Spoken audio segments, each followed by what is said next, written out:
A viral dashcam video out of Wisconsin caught a police officer's unexpected response to a student's excuse for his speeding. The kid tells the officer he's late for an important presentation in class and was only speeding because he'd had to stop by the house of a buddy who knew how to tie a tie.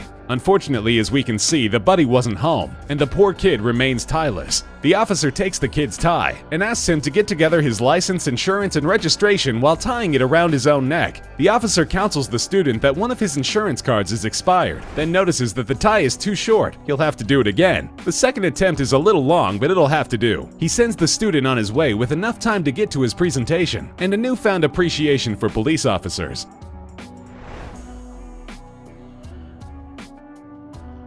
When the Oakland Cougars and Logan Township Lions met for a game of youth football in 2013, the Cougars coach brought out a trick play he had been working on for some time. In fact, he had collaborated on it with the head coach of the other team. This might sound a bit unusual, but the whole plan revolved around a very unusual and very determined player. 10-year-old Jacob Steiner was a special needs student that had been taken under the wing of the coach and the entire football team. He had been playing in games all season long, but on this play you could see that the opposing players, with as much subtlety as they could muster, all allow themselves to be blocked, run the wrong way, or just fall down without being touched, all to make sure Jacob could know what it feels like to score a touchdown in a game, an experience he will certainly never forget.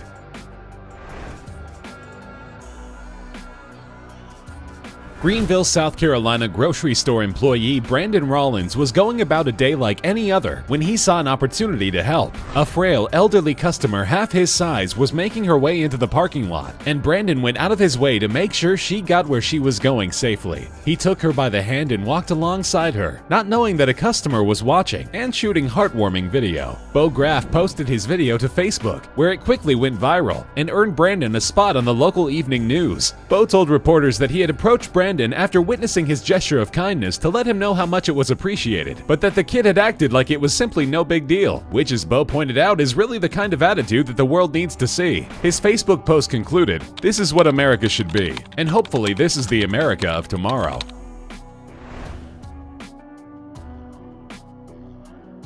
Employees at the Qdoba restaurant in Louisville, Kentucky take pride in going out of their way for their customers. Among their many regulars is a woman that employee Ridge Quarles describes as a very nice lady with disabilities who isn't able to get out of the house very often but loves to eat at her neighborhood Qdoba when she can. Employees know her order by heart, but one day when she was having a particularly tough time, she had an unusual request for Ridge. After placing her regular order, she asked Ridge if he might be able to help feed her, and the young man didn't think twice before agreeing.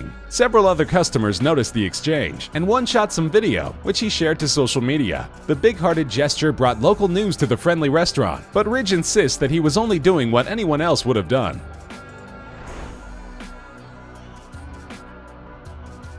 U.S. Army Lieutenant Colonel Robert Riston was out for a bite at a local Taco Bell in Alabama when his opportunity to make someone's day a little brighter presented itself. He was approached by a couple of boys who were selling homemade baked goods to raise money for their family. When Robert asked the older boy, only 9 years old, if he had eaten anything that night, he answered no. But Robert didn't have any cash on him and the youngsters weren't in a position to take credit cards. So Robert brought both boys up to the counter and let them get anything they wanted to eat on him. The video was captured by a customer who decided that the heartwarming moment needed to be shared with friends. After going viral, Robert was interviewed by local news, telling them that the boys were just as much of an inspiration to him as he could ever be to them. He also mentioned that they thanked him not just for the meal, but for watching over and protecting them in his role as a soldier.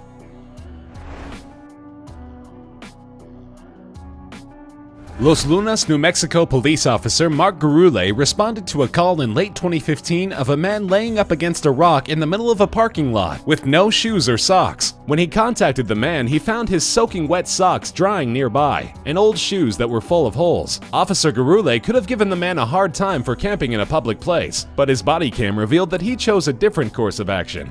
After making sure the man wasn't in medical distress and had eaten earlier in the day, the officer went to a nearby Big 5 sporting goods store and came out of his own pocket to buy the man a new pair of shoes with warm winter socks. Officer Gurule told the man, whose name was also Mark, that Big 5 had hooked him up, implying that he hadn't actually bought the stuff himself. And as if this weren't enough, he couldn't leave without giving Mark $20 to make sure he wouldn't go hungry that night. Officer Gurule is one cop who truly embodies the phrase "to protect and serve."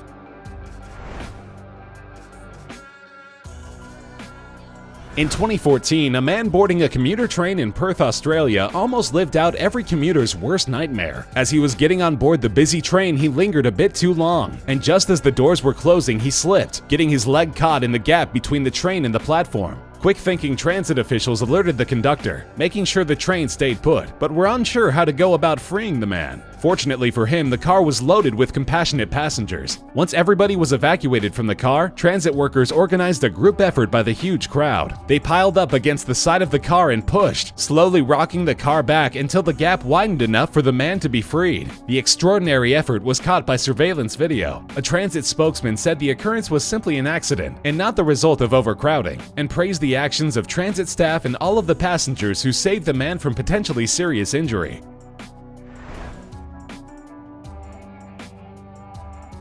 When 23-year-old New Yorker Joey Resto noticed a shirtless homeless man sitting on his subway car, he had the opposite reaction from everyone else on the car. The guy was clearly not in his right mind and didn't smell so great, and all the other passengers were crowded at the other end of the car, as far away from the man as possible. But Joey saw a guy who was cold and disoriented on a New York winter night, and decided that the only humane thing to do was to literally give him the shirt off his back. The man was so weak that he needed help putting it on, which Joey did before also giving him his hat. Another rider got video of the incident and posted it to Facebook, where it quickly racked up an astounding 8 million views. Joey would later say that he offered to get the man something to eat as well, but that after receiving some warm clothes, he had promptly fallen asleep.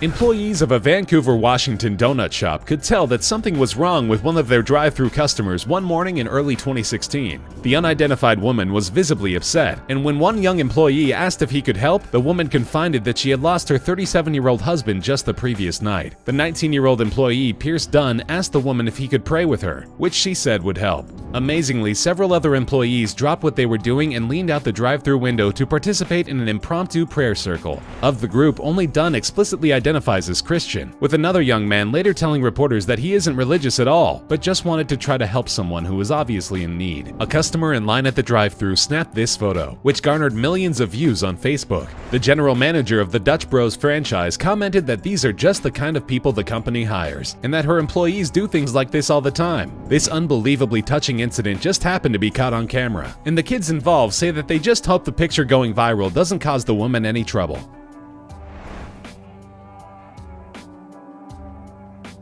When 11-year-old Colorado charter school student Delaney Clements was diagnosed with a rare form of childhood cancer, her 9-year-old best friend Cameron Renfro decided to show her support in a way most little girls wouldn't. Delaney was losing her hair due to chemotherapy, and Cameron decided to shave her head bald, as a way of letting her friend know she wasn't alone. Unfortunately, the girls' charter school wasn't too pleased with her decision. They suspended Cameron and sent her home for violating the school's dress code. Of course, this terrible decision was roundly criticized after Cameron's mother posted the story, along with this picture showing the two girls together, to her Facebook. After intense public pressure, the school board called an emergency meeting, at which they voted to waive the rule and allow Cameron to return to school. With support like this, it looks like cancer picked the wrong little girl to mess with. To continue these acts of kindness, we figured we'd do a little giveaway for you guys. We've got 3 $100 Amazon gift cards. In order to enter, you'll have to go to the Gleam link at the top of the description. Best of luck, and we hope to see you in the next video.